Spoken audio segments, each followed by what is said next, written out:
When we are working with inverse variation, again, there's also the possibility for there to be a power. When that occurs, and you'll see in the example below, that in some way there's a variable, a dependent variable, inversely proportional to some other variable. So the example below, we've got that P is inversely proportional to the square of n. So now we're bringing in powers into inverse variation. So we look at another example. The sound intensity of music measured in watts per meter squared is inversely proportional to the square of the distance between the music source and the listener.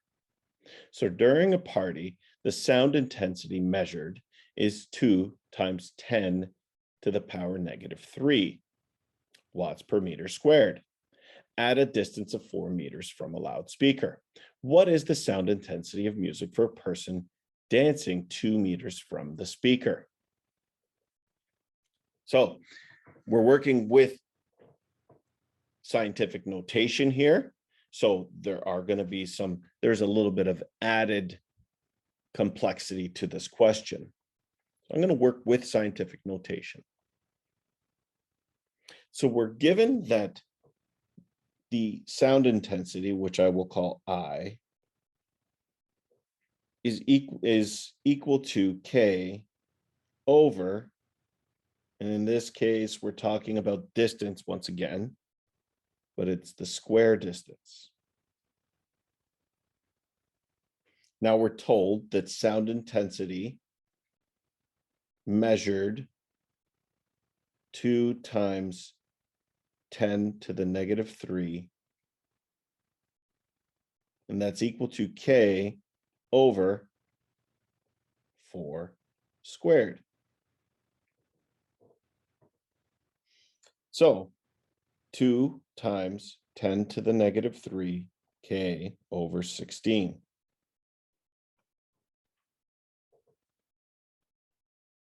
Now we multiply both sides by 16.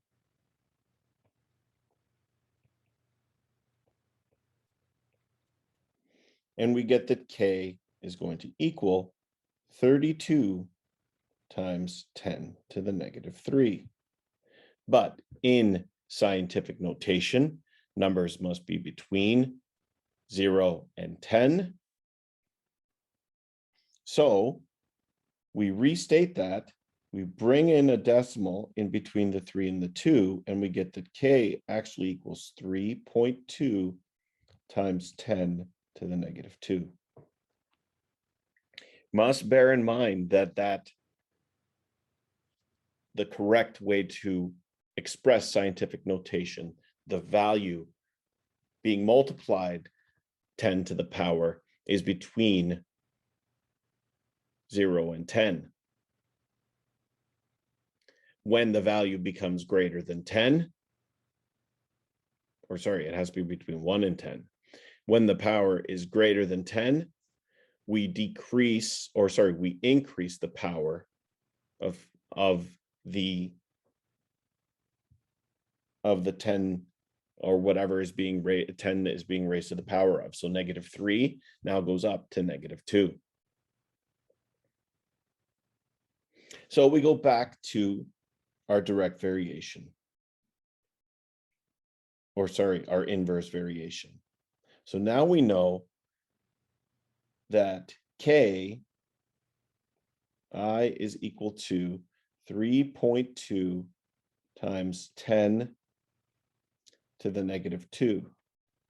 And it wants to know what's going to happen for when a person is dancing 2 meters away, but it's 2 squared.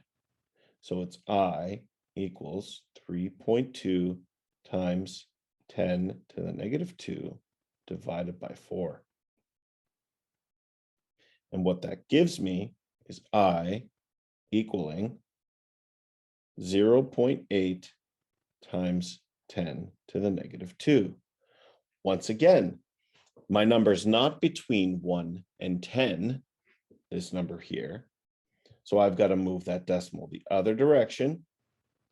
And I get a result equal to 8 times 10 to the negative 3. So now the power of 10 decreases.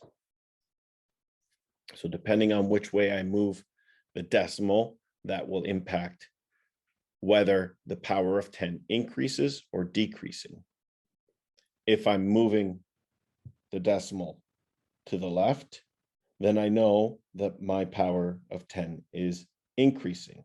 If I move my decimal to the right, I know my power of 10 is decreasing.